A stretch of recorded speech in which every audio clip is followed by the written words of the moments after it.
Okay guys, welcome back to the computer screen. We are going to move on now further in our trade idea generation process. Welcome to video 24, Quantitative Processing 3.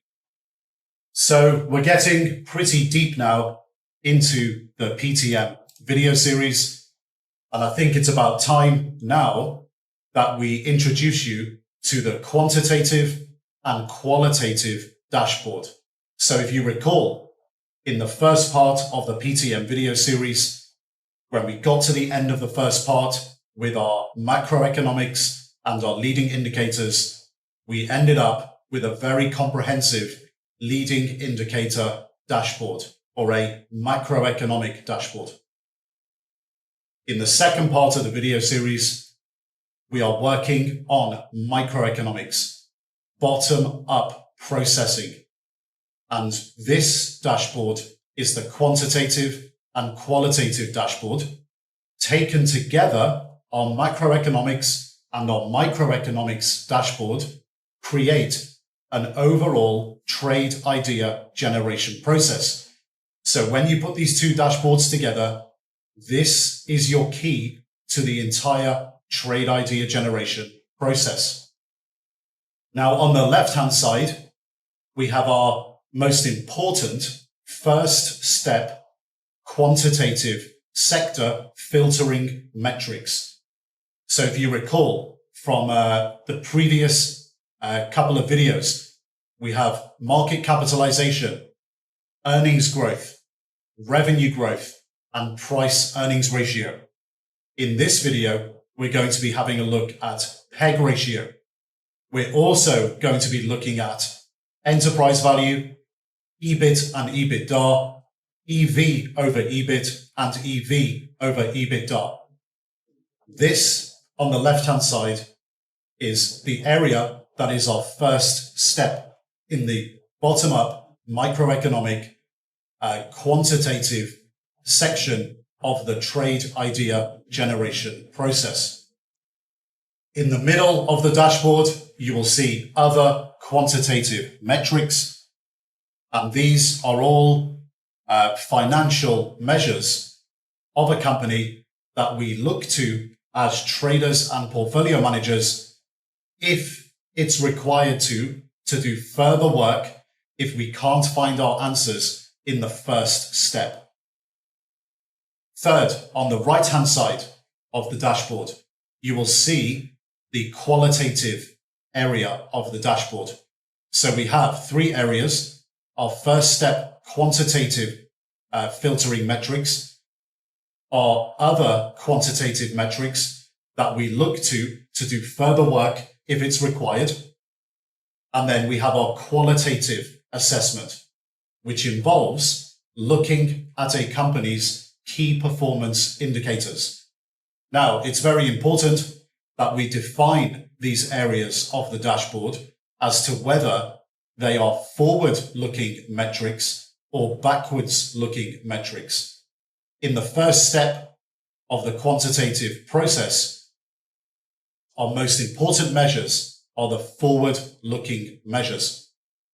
We then look to financial measures that are backwards-looking, both in the first step and in the second step, in order to fill in the bigger picture and to understand companies better.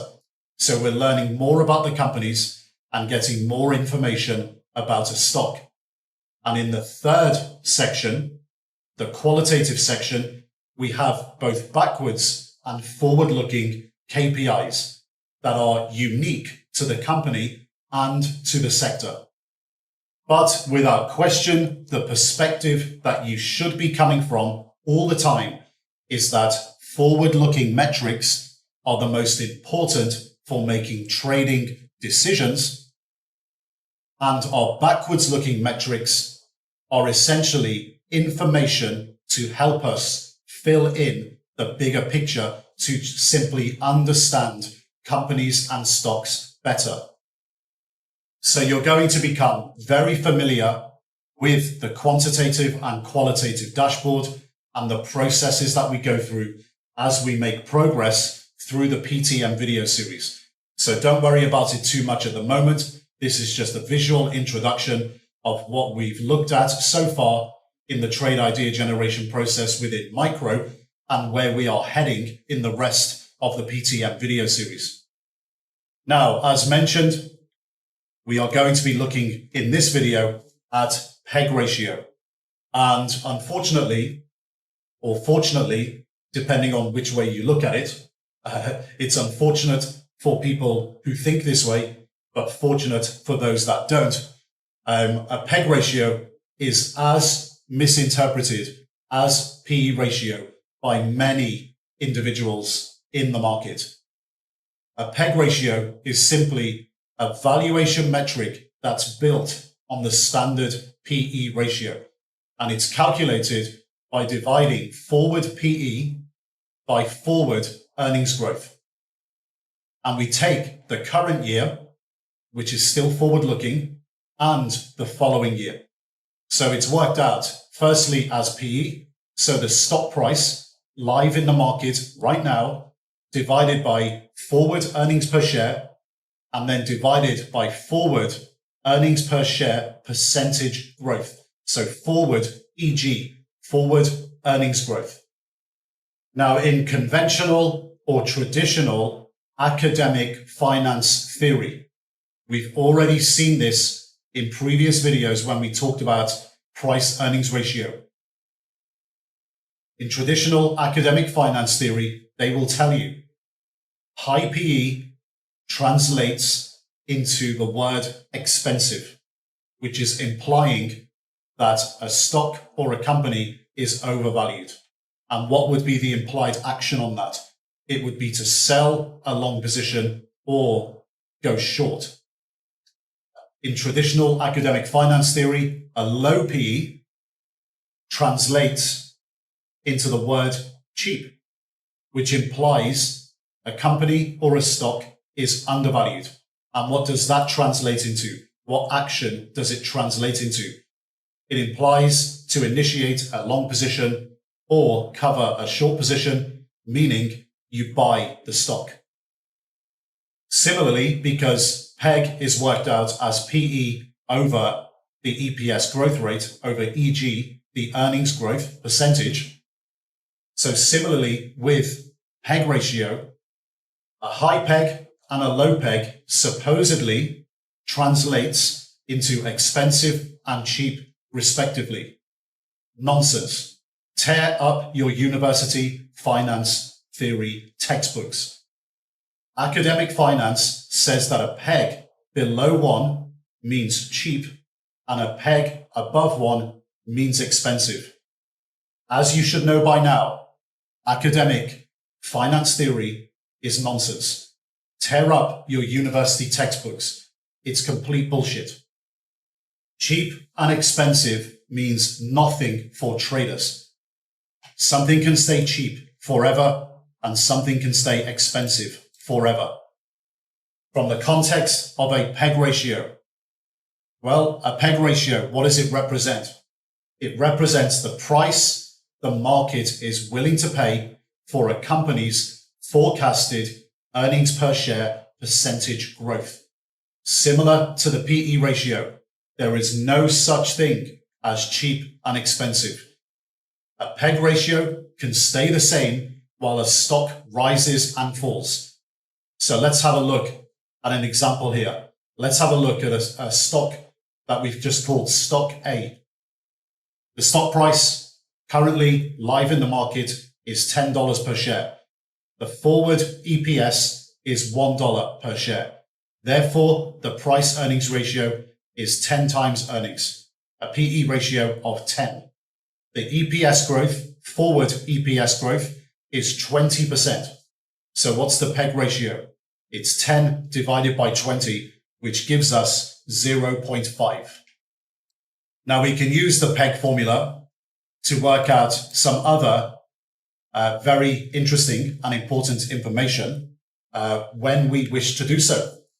So, for example, if we wanted to work out last year's reported EPS without even looking at it, Well, that can be obtained by simply discounting this year's expected forward-looking EPS by the expected EPS growth percentage. So last year's EPS can be worked out by taking the $1 forward EPS and dividing by 1.2, which is the 20% earnings growth, and we get 83.33 cents. Of course, we would always check the reported EPS because it's public information, but this is a good way of reconciling it and making sure that last year's reported EPS, we have it accurately in our trade idea generation process, and also that we have our forward-looking earnings growth correct in our trade idea generation process. Additionally, if we're sitting in the market at any one moment in time and a company announces, let's say, a material change in business conditions and guides the market to a lower forward-looking EPS. In this example, we've used 90 cents.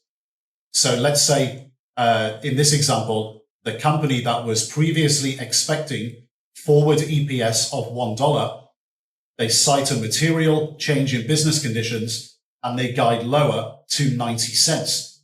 Well, this changes the EPS growth estimate from 20% to 8%. So we know our last year reported EPS through our two methods. Firstly, checking the publicly available information as it's reported, and also reconciling with our previous forward-looking estimate of $1 of earnings and 20% earnings growth. We know that last year's EPS was 83.33 cents. If they guide down forward-looking EPS to 90 cents, then we can work out the percentage earnings growth very easily. 90 cents minus 83.33 cents divided by 83.33 cents, which in this example gives us 8%. What we can also do very usefully is solve our PEG formula for P. So we solve for the stock price, and what we can do is we can solve it for the stock price that keeps the PEG ratio constant. So we solve the PEG formula for P. Now, if we plug in our numbers to our PEG formula is stock price divided by our new forward-looking EPS number divided by our new forward-looking earnings growth percentage number. And we want to solve for the PEG ratio of 0.5. So we want to know the stock price for this formula that makes the PEG ratio 0.5. We rearrange the formula to make the subject P, and we calculate it as 0.5 multiplied by 8% multiplied by 90 cents, which gives a stock price of $3.60 if we maintain the same PEG ratio level of 0.5. And if you recall, our original stock price in this example was $10. So in this example, what has happened here? Well, the company has downgraded guidance and guided the market lower from a forward-looking EPS number of $1 per share. And they've downgraded to a guidance of 90 cents per share. So 90 cents EPS. And what we can very easily work out from that move in EPS is work out if the market paid the same level of PEG ratio in the new dynamic versus the old dynamic. If we make that assumption, where will the stock trade if it's valued by the market under the same assumption? So in this example, a 10-cent move down from $1 to 90 cents in forward-looking EPS. By keeping PEG ratio constant, that 10-cent move has resulted in a fall in the stock price of $6.40. So from $10, that's a 64% drop to $3.60. Now, as traders and PMs, this is just useful information to know for a couple of reasons. Firstly, we can look at the sensitivity of valuation and stock price to a change in EPS. And don't forget, this could also happen in the positive as well. So a company could cite a material change in business conditions to the upside, not just the downside. So we could use this formula to work out upside as well as downside. So what we're doing here as traders and portfolio managers is essentially working out what the potential downside and upside could be based on similar valuation metrics in new dynamics. Additionally, it also shows very obviously that a stock can go down as much as it wants and still be on the same PEG ratio. And the opposite holds true. A stock can go up to a level of whatever it wants, and the PEG ratio can still be on the same level.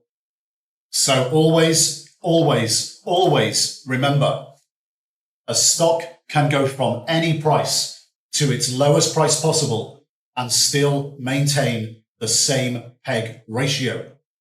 And a stock can go from its lowest price possible to any price possible and still maintain the same PEG ratio. Cheap and expensive are curse words in professional trading circles. Nothing is ever cheap or expensive for traders, okay? Both price earnings ratio and PEG ratio are a signal of the quality of the earnings of a company or stock. Always think to yourself the following when you're going through your trade idea generation process. We mentioned this in previous videos. What price is the market willing to pay for or willing to sell the earnings of the company at?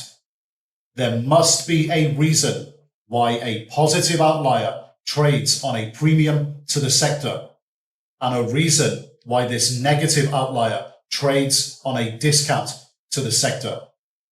And of course, always recall, there's nothing you know that the market doesn't already know. And the market can always stay irrational longer than you can stay solvent. Don't argue with the market. Now, when it comes to PEG ratio, as you're going through your processes, you are going to treat PEG ratio in the same way as you treat PE ratio and earnings growth. You're going to look at PEG ratio on a relative basis within a sector. So you look at a company's PEG ratio compared to other stocks. And here we're going to be looking again at Shopify, Wayfair, and Overstock. And in the table that should be familiar to you by now, we have filtered here for PEG 1. So if you look at the chart, you can see the column for PEG 1. The PEG 1 for Shopify, if you look in the column, is a total mess because of the negative 0.22% number, which is in the EG1 column. So remember, the PEG ratio is the PE divided by the earnings growth number. And because of the laws of small numbers here, the PE of 287 is divided by the 0.22% negative number. So we get a crazy PEG 1 for Shopify. The number could be very, very different by tiny marginal changes in this 0.22 negative number. It could be divided by 0. It could be divided by 1, 2, or 3%, or even negative 1, 2, or 3%. And we would get very, very different numbers. And this is going to happen to you a lot when you go through your processing. You are going to see some wild numbers because of the law of small numbers. Don't worry about that for the moment. We are going to come onto this later in the trade idea generation process. Now, from our previous work on valuation and on this sector, we learned quite quickly that in this sector, the market is looking beyond current year earnings. So looking beyond year one and focusing also very heavily on revenue growth. Additionally, when we look at PEG ratios for Overstock and Wayfair, we learned some important information in that we know Overstock has a higher earnings growth 2 number than earnings growth 1. And if we have higher earnings growth percentage in EG2 versus EG1, then PEG 2 will be lower than PEG 1 as it stands at that moment in time. Why? Because we're dividing PE by a bigger number in period 2. Therefore, the PEG is going to be lower than in PEG 1. And you can see this very clearly in the Overstock example, where we have earnings growth 1 of 7.26% and earnings growth 2 of 64.66%. We divide the PE by those numbers and we get the PEG 1 and the PEG 2 respectively. We get a PEG 1 of 9.23 and a PEG 2 of 0.57. So what we're seeing here with Overstock, not as extreme in terms of a move with the law of small numbers as Shopify, but the law of small numbers is applying here in the first period because we have a low earnings growth number of 7.26%.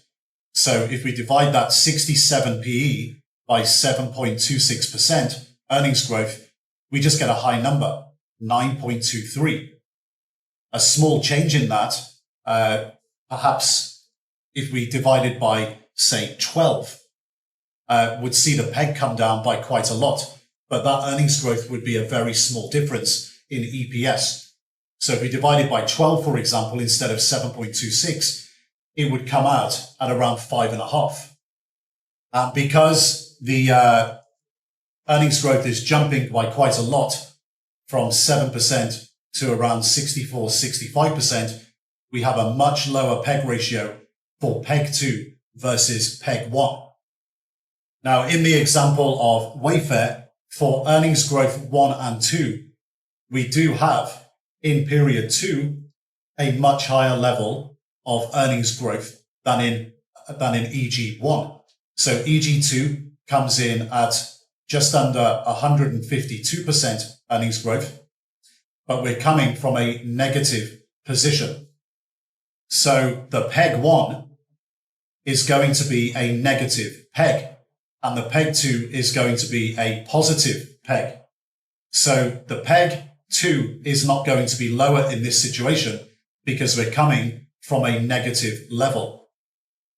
So in situations like this, when you're going through your trade idea generation process, it becomes pretty obvious that from a trading and portfolio management perspective, we can't really read too much into the importance of the PEG 1 numbers for this sector. What is more important here is the PEG 2 numbers. Not simply because the numbers are all skewed and messed up in period 1 for PEG 1, but also because we know from our previous work, what we know about this sector is that the market is looking past current year earnings and looking towards next year's earnings and also focusing a lot on revenue growth as well. So in a situation that's typical to this outcome, we have to filter for peg 2. And when we look at Shopify, the peg 2 now comes out at 9.45. This is obviously a very high peg. And we obviously read into it as a positive sign. But of course, 9.45 for a peg ratio is pretty insane. We'll come on to this in a moment about sensible levels of assumptions for peg ratios from a trading and portfolio management perspective. But we do take it as positive. We take it as a signal of the quality of the revenue and future earnings of Shopify. That's what the market seems to be paying for. As traders, we acknowledge it and allow long-term investors to have their fun in the stock and hold the baby. Non-participation for us is an option. If you remember, we eliminated Shop as a potential trade idea due to the size of its market cap. So as traders, we don't argue with the market. We just step back. We choose to not participate, and we allow long-term investors to invest in Shopify at the valuation that they believe is justified at this moment in time, and we allow them to hold the baby. For us, non-participation is an option.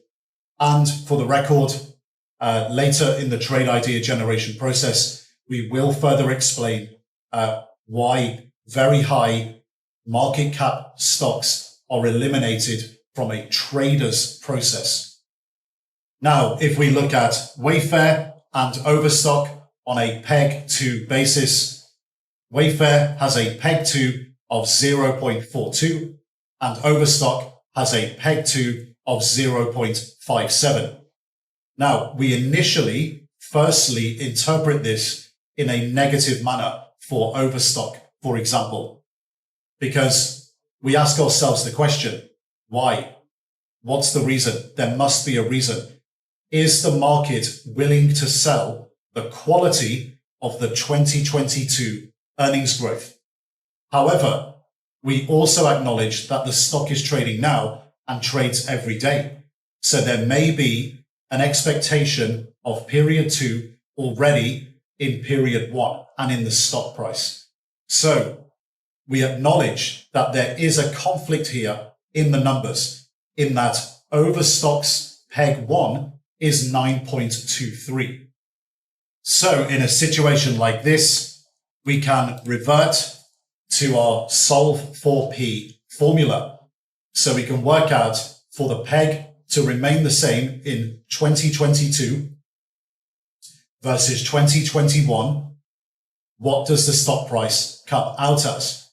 Well, when we solve for P, we're multiplying 9.23 by the 64.66% EG2 earnings growth number, and we multiply that by $2.19 EPS, and we get to a stock price of $1,307 with a current share price in the market of Overstock of $80. Now, this is obviously ridiculous because the 9.23 number is very heavily skewed in peg 1 because of the law of small numbers in the EG1 number for Overstock at 7.26% that we mentioned previously. But we can make some assumptions here. We can apply a normal, healthy peg ratio, which in the financial markets is between 1 and 2 for a company that trades on a premium to its earnings growth. So its PE is trading on a higher number than its earnings growth. So a normal and healthy peg ratio that signifies a market endorsement traditionally is around 1 to 2. In the Overstock example, the market here must be paying a premium now for something else in the future. And if we recall from previous videos, the revenue growth of Overstock in 2022 period 2 was 15.62%. That was the forecasted number for Overstock revenue growth in 2022. And that number was higher than in all previous years to the COVID-19 economic lockdown year in 2020. So the market is possibly looking through year 1 and looking to year 2, 2022, and looking at revenue growth and giving benefit to the stock price now. And this is reflective in the PEG1 number. And obviously reflected in the 1 year forward current year PE ratio, which if you recall is 67, and that's divided by a low earnings growth number in period 1. So to get that PEG ratio in year 1 of just above 9, you not only need a low earnings growth number, but you also need a high PE ratio. So it's possible here that in year 1, the current stock price in Overstock and the PE ratio is creating a high PEG ratio because of the low earnings growth, because the market is looking through the current year and looking at the revenue growth in period 2. And of course, not only revenue growth is important here for the market in 2022, but also earnings growth in period 2 is obviously very important. We know that for Overstock, the earnings growth in period 2 is 64.66%.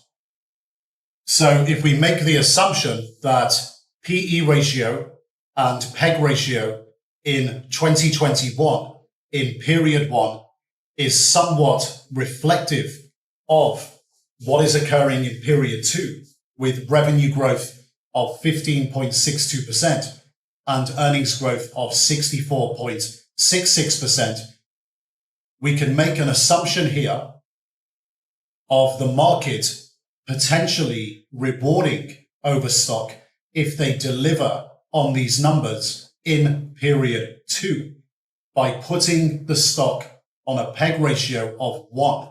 And then we can solve for P. We can solve for stock price. And when we do this, it's quite interesting because when we solve for P on a PEG ratio of 1 using the EG2 64.66% and the EPS in period 2, we get to a stock price of $140.60. So if the market rewards Overstock on a PEG of 1 in period 2, the stock price has potential upside here to $140. And this is from a current stock price at the time of recording for Overstock of $80. So this would represent a 75% increase approximately in the share price over a 1 year period. Now, what else is interesting is if you look at the difference in the PE ratios between period 1 and period 2 for Overstock. In period 1, we had a PE ratio of 67, and in period 2, we had a PE ratio of 36.67. And the difference between the PE ratios is around 80%. So moving forward from period 1 to period 2, if the stock price becomes reflective of fundamentals in period 2, and Overstock trades on the same PE multiple in period 2 versus period 1, which is 67, and we make a reasonable assumption that the market rewards Overstock for hitting its numbers, then we get to a share price of roughly $140. This outcome, combined with the EPS kicker that Overstock gets from paring down its R&D spend, which we went over in the previous videos, provides us as traders with upside potential. And we've gone through our process here and recognized this. At this moment in time, it's an identification process. We have identified a positive outlier that now has potential upside. And the market, it's clear, possibly thinks this too. The question really is whether it's probable. So the future stock price outcome of overstock is probably going to be determined by the management's ability to stay on track and keep reiterating the 15.62% revenue growth, or even better than that for 2022, and maintain profitability as a company coming from a loss-making position in previous years, whilst paring down R&D spend. On current valuations, it seems the market is expecting them to be able to do this to an extent, but they're not giving the full benefit to the company yet.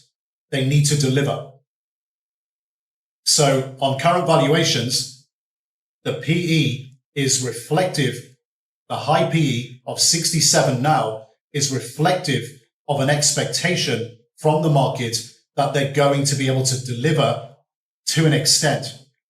We say to an extent because when you combine this with a PEG ratio of 0.5 that's lower than a PEG ratio of 1, it means that the market is not giving them the full benefit of delivering on this revenue and earnings growth in period 2 yet. If they deliver, then the stock will probably trade on similar multiples from a PE perspective in period 2 versus period 1, and will probably trade on a PEG ratio that's 1 or higher. And of course, no one said that in financial markets, and especially in trading, there's no such thing as risk. If they don't deliver on this, the market, the stock, will get killed. The market will punish the stock. So they need to deliver on the 15.62% revenue growth or better for 2022. And they need to make sure the needle of profitability is moving in the right direction whilst paring down R&D spend. If they do that, the market will probably reward them. If they don't do it, the market will probably punish them. So if they are rewarded, they will trade on the same or higher multiple in period 2 versus period 1, and the stock will be essentially re-rated. If they don't deliver, the stock will get punished and trade on a lower multiple in period 2 versus period 1, and the stock will be re-rated to the downside or derated. Now, as mentioned many times throughout, and it's worth mentioning again, the process here is what is important. We will always go through similar processes in every situation. We have price earnings ratio, earnings growth, PEG ratio, and market cap measures relative to peer group. So we have these measures for a stock relative to peer group, to a sector. And we locate positive and or negative outliers in a sector. And we ask the obvious questions while sticking to our traders' interpretation of valuation metrics. We keep asking and we keep digging. As we're going through the process, we interpret what messages the market is telling us and try to come to logical conclusions. And of course, every situation will be different and will have to be interpreted on its own merits. But don't worry. This comes with experience and practice. At ITPM, we've had many people start off with no clue what to do.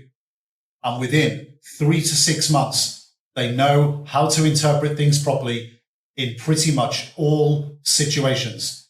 It's down to process, it's down to practice, it's down to common sense and logic. Now we're going to be moving on to having a look in our first step of the quantitative filtering process. We're going to move on to looking at backwards looking financial measures. So in our example that we've been through so far in the last few videos, where we're looking at Shopify, Wayfair and Overstock, and we've been through the identification process of the positive outliers and started to understand what the market likes and dislikes and possible reasons why.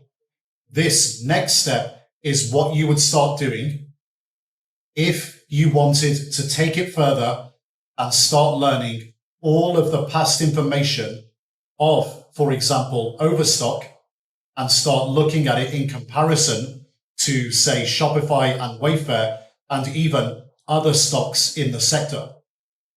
What we're doing here is looking at some key backwards looking financial metrics to fill in the bigger picture and fill in some of the gaps to understand the full picture of the story in the sector. And of course, by going through that exercise, we will start learning a lot more about the individual stocks that we're potentially thinking about looking at for long and short ideas. Now, this type of analysis does come with caveats, not only because it's backwards looking information and we are traders and we look forwards, but also because of the way as traders we interpret valuation metrics, which is different to the way most people in the market or traditional finance teaches. But it is still necessary, even from a trading and portfolio management perspective, to not go into the market blind. We still have to go through these processes to fill in the gaps and fill in and understand the bigger picture. What we're going to do in this part of the video series is show you how these financial measures are calculated, how they are defined, and how we interpret them as traders and portfolio managers, and with the caveats as well. So when you're going through this part of the process, you'll understand and interpret these numbers a lot better than most people in the market. Okay, so let's first put backwards looking quantitative measures into context here in our trade idea generation process. So far, we've looked at forward-looking valuation and growth measures in the quantitative phase of the bottom-up section of our trade idea generation process. And you can see the metrics that we've looked at here on the screen: market capitalization, earnings growth, revenue growth, PE ratio, and PEG ratio. From those forward-looking valuations, market capitalization includes price and is forward-looking. Price earnings ratio and PEG ratio obviously also include price and are forward-looking. And earnings growth and revenue growth are percentage differences based on forward-looking estimates of EPS and revenue. In the first part of the bottom-up section of the trade idea generation process, so our first quantitative phase, there are, however, further measures we can use to extend our knowledge about a sector and stocks within a particular sector. So these are enterprise value, EV, EBIT and EBITDA, EV over EBIT, So enterprise value over EBIT, and EV, enterprise value over EBITDA. But we have to remember, as traders and portfolio managers, we are forward-looking animals. And these measures are all backwards looking and are taken from a company's publicly available annual accounts for the previous year. As traders, we want to always be looking forward. However, we can use these backwards looking measures and compare sector peers to each other on these metrics to get a better understanding of the sector and stocks within the sector to contextualize positive and negative outliers. So let's start here with enterprise value, EV. What is it? What does it do? Well, enterprise value attempts to measure a company's total value. It's a similar measure to market capitalization, but with a twist. So market cap is the live share price in the market multiplied by the outstanding shares in issue. And enterprise value is equal to the market cap plus the total debt of the company minus the cash that the company has. So what enterprise value does is it captures the value of a company in theory if it were to be taken over. So for example, let's say a company has a market cap of $10 billion, but had $6 billion of total debt and a positive cash position of 1.7 billion. The enterprise value of this entity would be the market cap of 10 billion plus the debt of 6 billion minus the 1.7 billion of cash, which gives us $14.3 billion. So if an acquirer came in to this company and wanted to buy the company outright at the current market cap, it would have to pay off the debts, but would use the cash towards paying off the debts. So they would end up paying $14.3 billion in total. So acquiring the equity, the debt, and the cash. Now, there are, from a trader's and portfolio manager's perspective, limitations and caveats that do come with the calculation of enterprise value. Firstly, there's a big question always over any company that has debt. The question is how is the debt actually being used? And there is an overlap with our second consideration here, which is the quality of operations at the company itself. Thirdly, the market knows the debt and cash position of the company already. It's not like people in the market don't understand from the last set of accounts what the debt and cash position is of a company. The market knows this. And lastly, it's obviously backwards looking. So firstly, let's deal with how the debt is being used. So if you are looking, for example, at sector data in a table and comparing, say, 20 stocks market cap and enterprise value to each other, you may go through the process of locating stocks that have a lot more debt and lower cash positions than others. Now, does this mean it's a bad stock? Not necessarily. It's important to remember that enterprise value does not measure how the debt is being used. So you have to actually go and do the work to figure out how the debt is being used and what the debt is actually financing.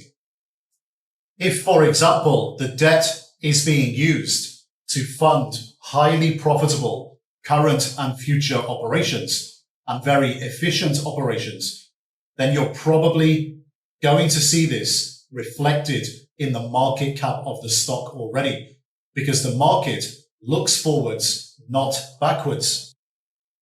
How debt is being used by the company is very important. So when you're comparing all of these stocks, just because a company has high debt and lower cash levels than others, it doesn't mean it's a bad stock in the sector.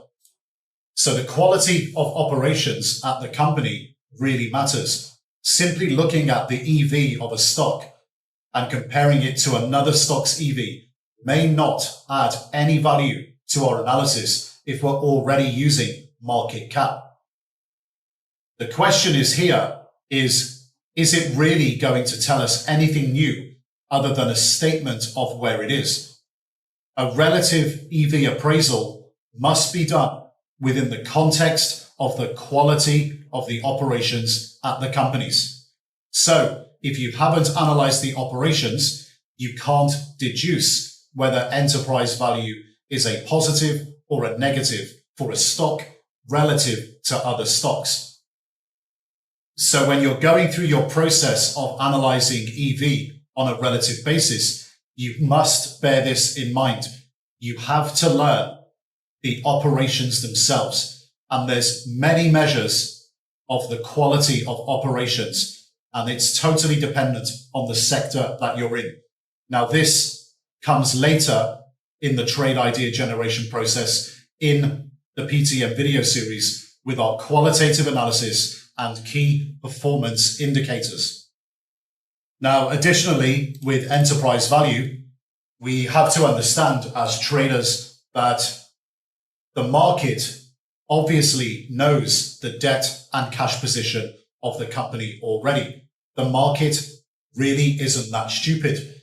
Do we really think that the market doesn't already know what the debt and cash position of a company actually is from their last set of annual accounts?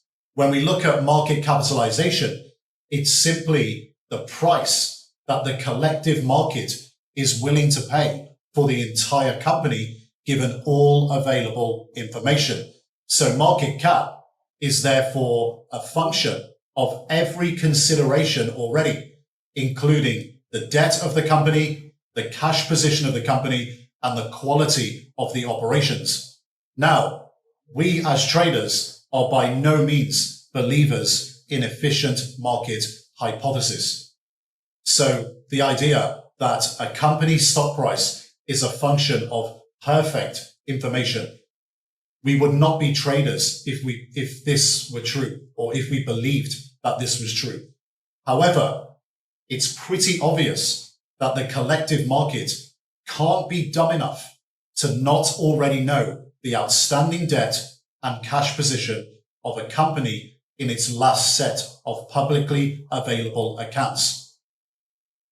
We have to assume that they see what we see. They see it. And the price the market pays for the stock, so the market cap, is a function of this, plus forward expectations of business operations. Hence why, as traders, forward-looking measures are way more important to us. Which brings us onto our next point, which is forward-looking versus backwards static numbers.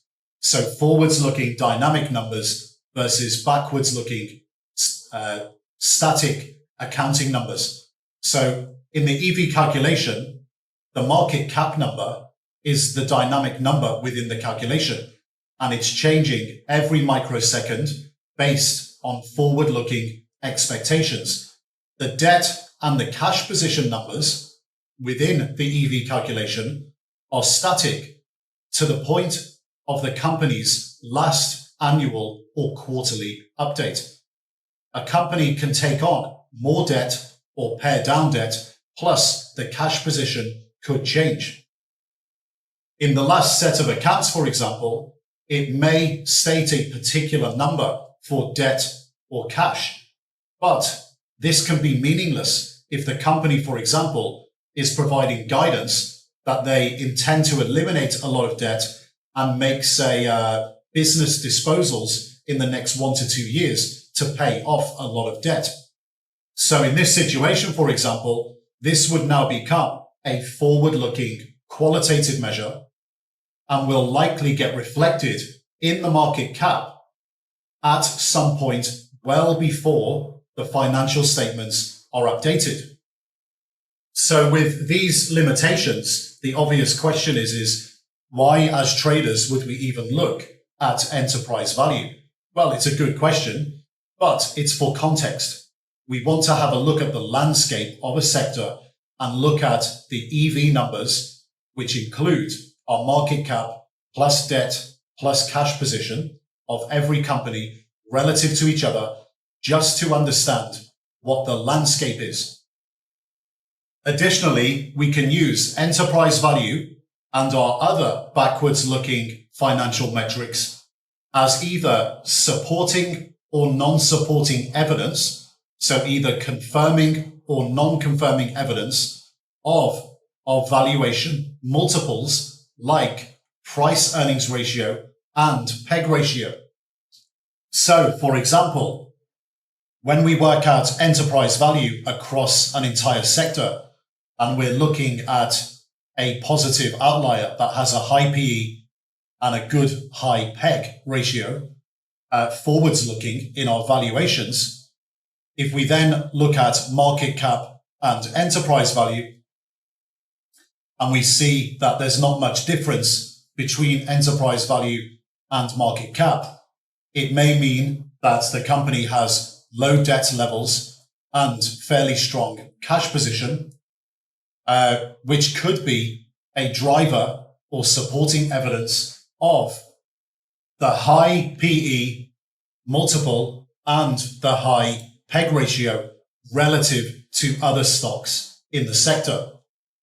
However, what happens if we put our tables together, we work out all of our EV calculations, and then we see a positive outlier, high multiple for PE, we see high PEG ratio, and then we see a very high and big difference between EV and market cap.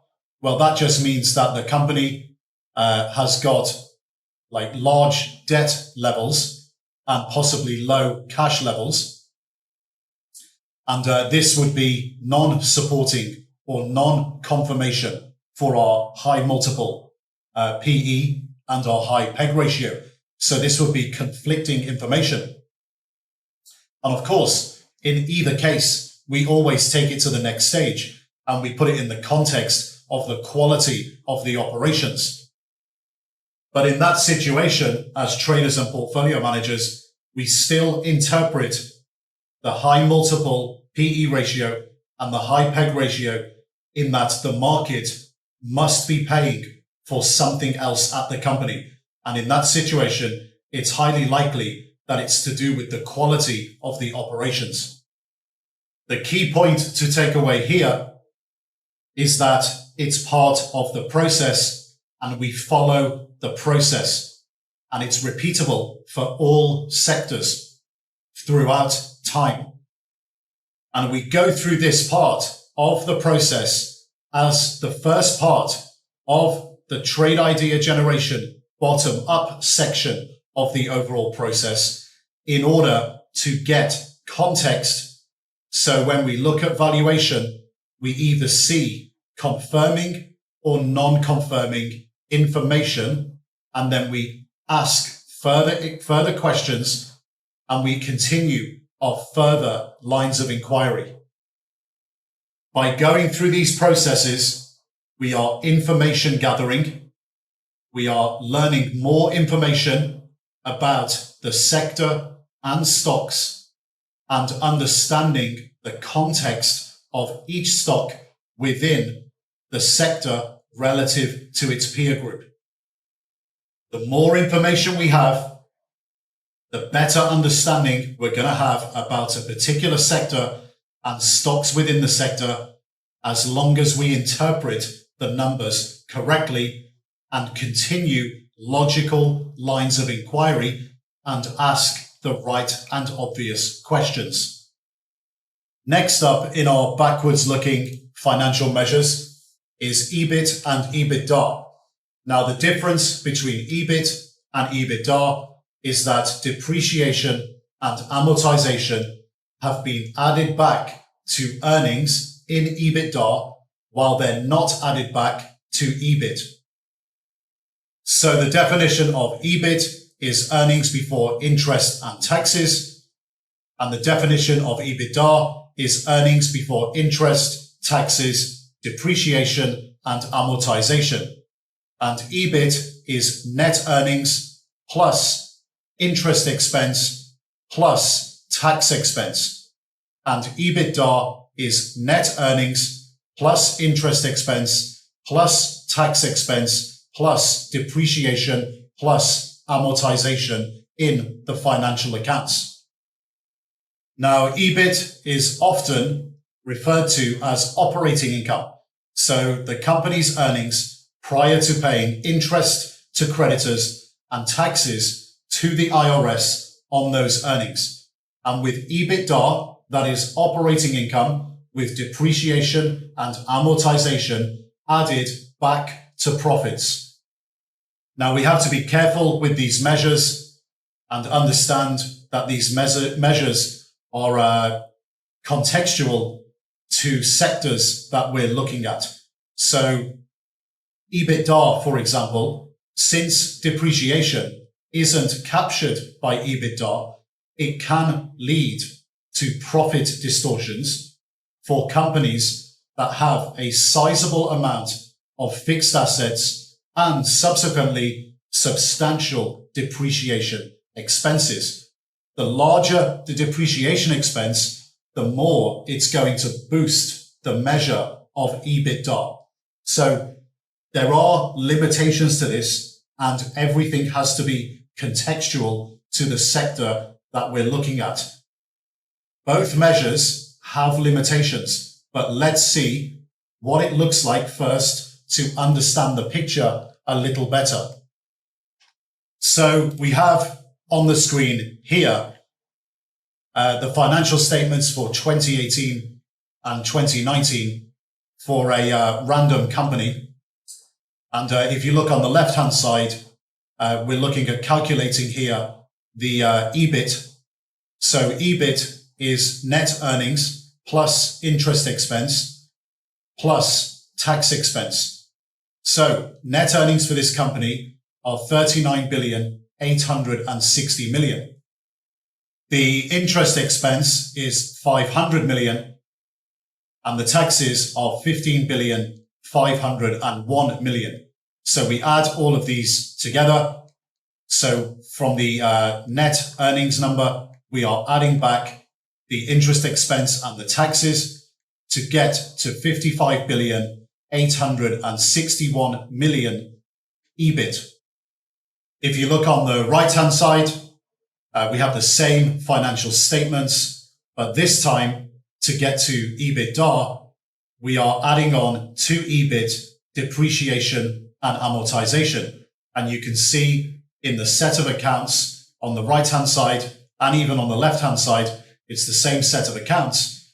You can see the line item for depreciation and amortization for 2019 comes in at $15,003 million.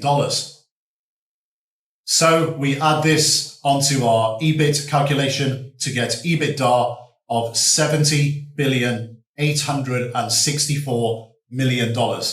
And if you haven't noticed yet, this is obviously a very big company in 2021 in the United States. Very big earnings number, EBIT and EBITDA number. This will be a top company in the S&P 500, something like an Apple. So now that you've seen how it's calculated, it's a lot easier to understand its usefulness and limitations. So the usefulness and limitations of both EBIT and EBITDA calculations. Now, the most obvious limitation is that a company can be making money operationally, but losing money on a net basis.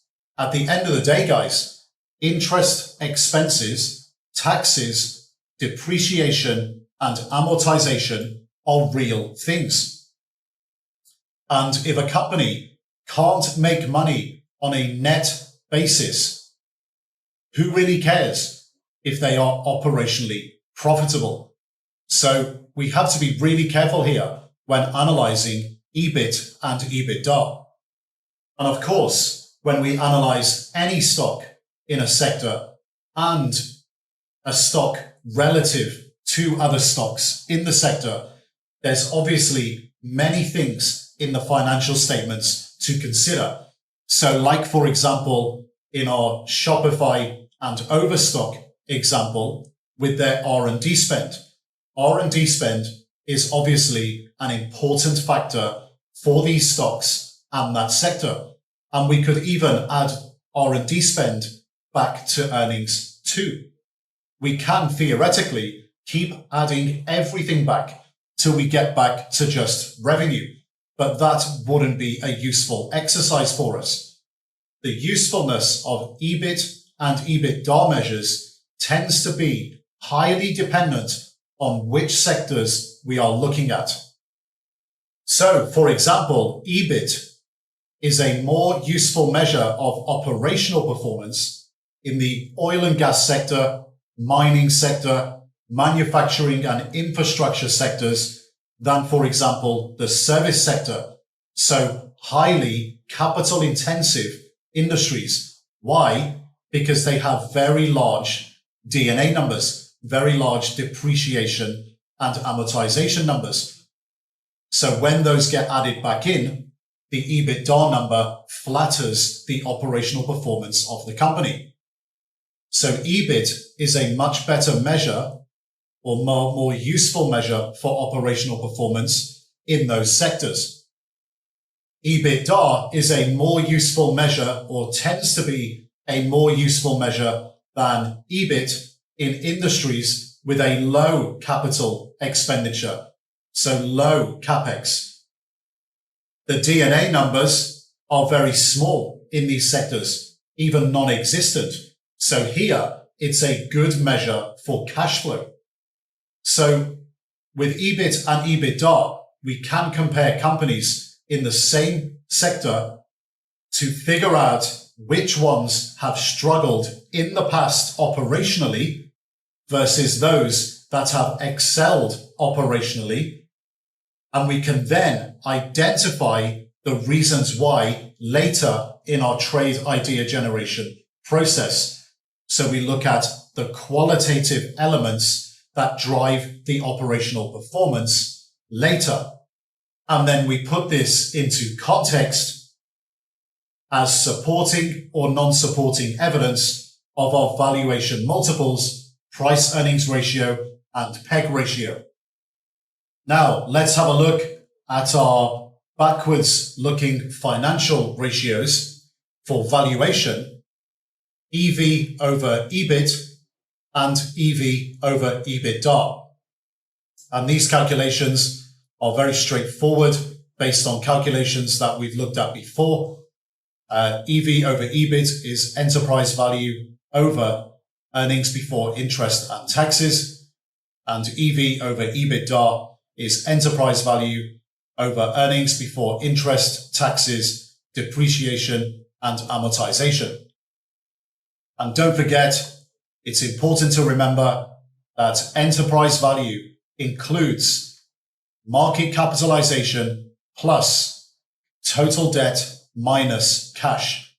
And yes, we have our EBIT and EBITDA calculations at the bottom of the screen there that we just looked at in the financial statements of the company that we just looked at.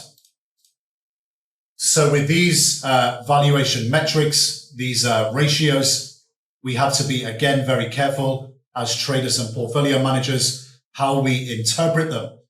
In traditional finance theory, the enterprise value to earnings before interest and taxes ratio is a metric used to determine if a stock is undervalued or overvalued.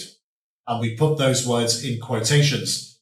So if a stock is either cheap or expensive relative to its peer group. In relative peer group terms, traditional finance theory says that a low EV over EBIT means a stock is cheap or undervalued. And if it's high, means it's expensive or overvalued. But as traders and portfolio managers, we know there's fallacies to this approach. We know it not to be true. So as traders and portfolio managers, we know that there's going to be major flaws to the traditional finance theory approach. We learned this from our price earnings analysis. Nothing is ever cheap or expensive. The PE valuation, if you recall, is the level at which the market is willing to pay for or sell the earnings of the company. Similarly, the EV over EBIT ratio is the valuation level at which the market is willing to pay for or sell the earnings of the company before interest expenses and tax expenses. Also, we know what the limitations are of enterprise value, which is on the top line of our ratio. So we have our 4 reservations here, as in how is the debt being used? What are the quality of the operations of the company? The market obviously knows already what the debt and cash position of the company is, and it's a backwards looking measure. So if the market knows the debt and cash position of a company already, do you really think the market is that stupid that they don't already know the interest expense of the debt, tax expenses, and even the depreciation and amortization numbers from the last set of publicly available financial accounts? Of course, the market knows this information. And also, when you think of the EV calculation of live market capitalization, so the market cap plus debt minus cash, the debt and cash element is backwards looking from financial accounts, and the market cap number is the live stock price multiplied by the amount of shares outstanding in issue. So what is driving the dynamic part of the calculation of EV is the live market cap. So essentially, if we're using backwards looking numbers at the EV level plus market cap, so static numbers like debt and cash, backwards looking static numbers plus a dynamic forward looking number, market cap, and that makes up EV. When we divide this by EBIT or even EBITDA, it's the market cap that's potentially driving the EV over EBITDA ratio. Unless, of course, we're using the market cap number at the time of the financial accounts, in which case EV over EBIT is even worse in terms of usefulness because it's a totally backwards looking metric. So if we are using the dynamic number for market cap and we are using the backwards looking numbers for debt and cash on the top line to make enterprise value, and we divide that by backwards looking static numbers for EBIT, then market cap, the dynamic market cap, is driving the EV over EBIT ratio, which means it's very similar to price earnings ratio, except it's backwards looking numbers that are being used in addition to the forward looking number of market cap, which is made up of price and outstanding shares. What we are using this for in our process is again for either supporting or non-supporting, confirming or non-confirming information of our forward-looking valuation metrics of both PE and PEG ratio. So there is a very valid argument here that states that market capitalization already reflects the numbers included in the enterprise value and EBIT calculations, because it's reflected in the share price plus future expectations of the business operation. Why? Because the share price is the market and the market is forward looking.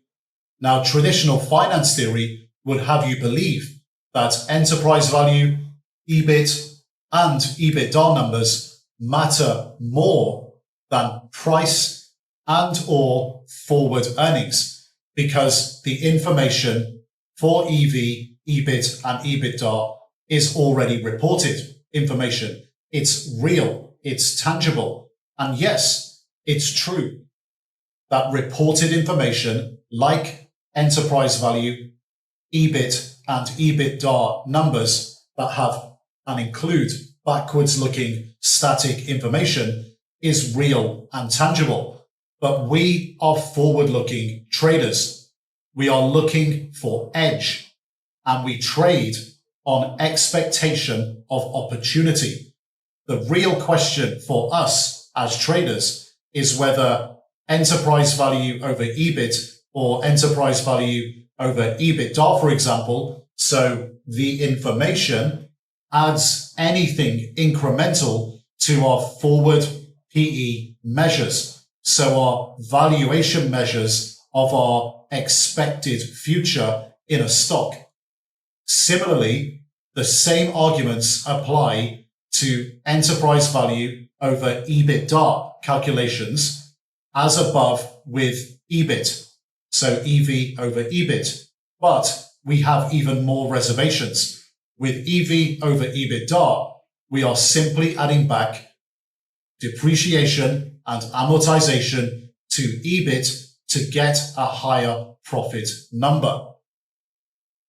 So let's say, for example, we are operating in a highly capital intensive industry and we're adding back a lot of D&A expense for, say, a mining operation. Do we really think that the market is so stupid that they don't know that the mining business owns and operates mines with sizable fixed assets and capital expenditure? Can we really value a mining business by analyzing earnings and completely forgetting about D&A expense and drawing sensible conclusions? Of course not. The market already knows it exists and takes it into consideration. On the top line of the ratio, we have enterprise value, which includes debt, and on the bottom line, we have EBITDA, which includes depreciation and amortization.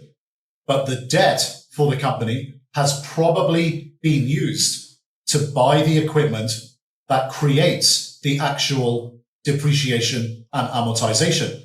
So again, as EBIT is a better measure for highly capital intensive industries and EBITDA is a better measure for low capital intensive industries when we're looking at operational performance, EV over EBIT and EV over EBITDA apply in the same way, but also including the limitations of enterprise value versus market cap. So always bear this in mind when processing the quant and measuring stocks relative to each other and in absolute terms. So in terms of our trade idea generation processing, how do we use EV, EBIT, EBITDA, EV over EBIT, and EV over EBITDA? What is the usefulness here and what do we use it for?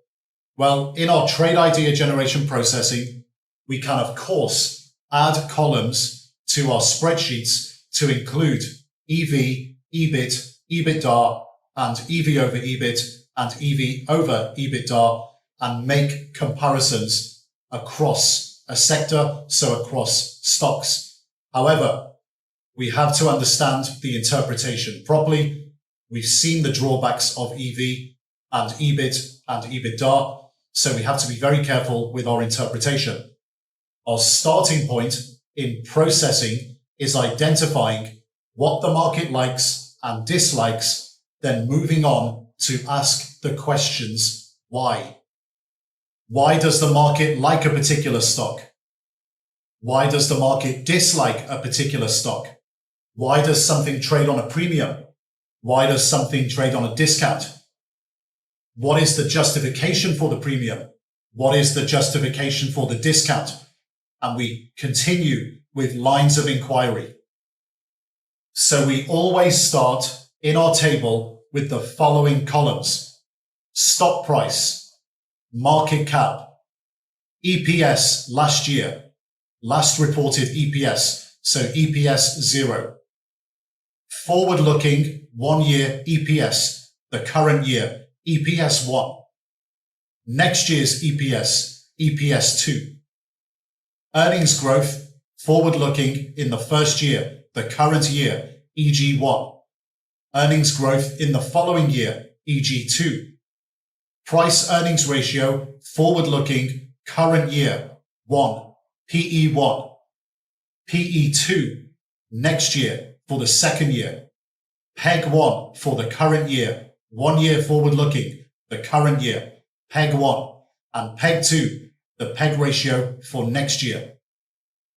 And then, when we have identified positive and negative outliers, we move to the next level of our quant processing, and we start looking for the reasons why the market likes certain stocks and why the market dislikes certain stocks, and what are the justifications behind it. So what we do is we then include further financial metrics. So we include revenue growth, we include enterprise value, EBIT and EBITDA to our positive and negative outliers. And if we choose to do so, we can do extra work on the whole sector to get a bigger picture understanding of why money likes certain stocks and why money dislikes certain stocks, and what are the justifications for the premiums and discounts of stocks to each other relative in a certain sector. And when we do our work, if we see that enterprise value and the EV over EBIT and EV over EBITDA valuation ratios, if we see that they agree with price earnings, then we move on. So if we see supporting evidence, if we see confirmation of EV over EBIT and EV over EBITDA multiples with price earnings ratio, we move on to the next level of our process of discovering more stock information. If not, we continue our work to find out why there's a discrepancy. And we keep asking the obvious questions to see if it adds anything to our understanding of a stock's valuation relative to others in the sector. Additionally, because we know the limitations of some of these backwards-looking metrics, like EV, EBIT, and EBITDA, we can also look for public information, and if there's any forward-looking guidance that's recently been published by management on debt and cash levels for EV and for EBIT and EBITDA numbers. So if the management is actually out there talking about the future expected levels of debt and cash, this can actually change our EV calculation. So we can get a more accurate calculation and therefore up-to-date picture of enterprise value and for EBIT and EBITDA, if management are out there guiding towards, publicly guiding towards certain numbers for debt and cash levels and for EBIT and EBITDA versus the last set of annual accounts, which is backwards looking. And then because of that, we can also get a more up-to-date calculation and more accurate picture of our EV over EBIT and EV over EBITDA multiples, our financial ratios or valuations based on these numbers. So, guys, this brings us to the end of our screen session covering our second forward-looking metric PEG ratio, and our backwards-looking financial measures that are in the first stage of the bottom-up process of our overall trade idea generation process. Let's go back to the desk for a few words before moving on to the next video.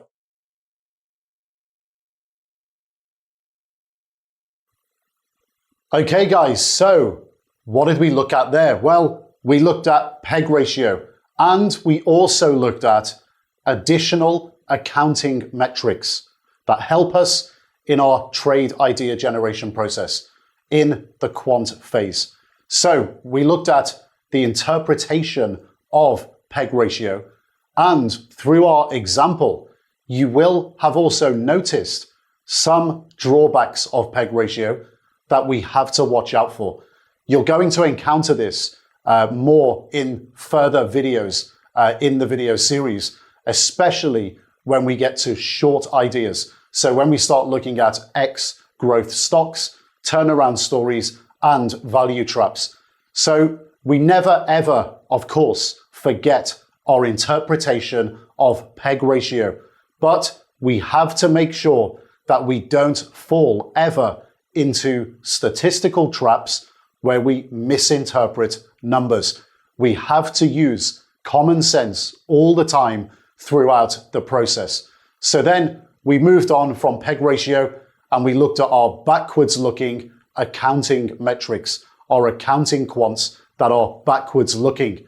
And the key here is, guys, to remember that it is backwards looking. We look to these measures for further clarification as to why the market may actually like or dislike a certain stock. And we are cognizant of their uses, the accounting metrics uses, and their drawbacks. We do not use this information to trade on it. We don't take positions based on these numbers. We use them because it's useful during the identification or discovery phase in quant processing. So we try and understand what is going on behind valuation, so PE and PEG ratio, and of course what's behind the earnings growth rates and the revenue growth rates. It's kind of like peeling back the layers of an onion, but remember, we are still in the discovery phase. We haven't come up with a long idea or a short idea at this stage. We are in the discovery phase and we do not trade on past information. So we only trade on forward-looking information. Always remember that. Now, we're going to move on to the next video. And actually the next two videos, we're going to be looking at the mechanics of long trade ideas first in the next video, and the video after that, the mechanics of short trade ideas. In the next video, what is also included is an extremely useful section, which is going to be given by Chris Quill, and he's going to show you in a spreadsheet class how to actually organize stock data and process it properly in the quant phase. So let's move over to the next video, guys, and I'll see you back at the desk a bit later on.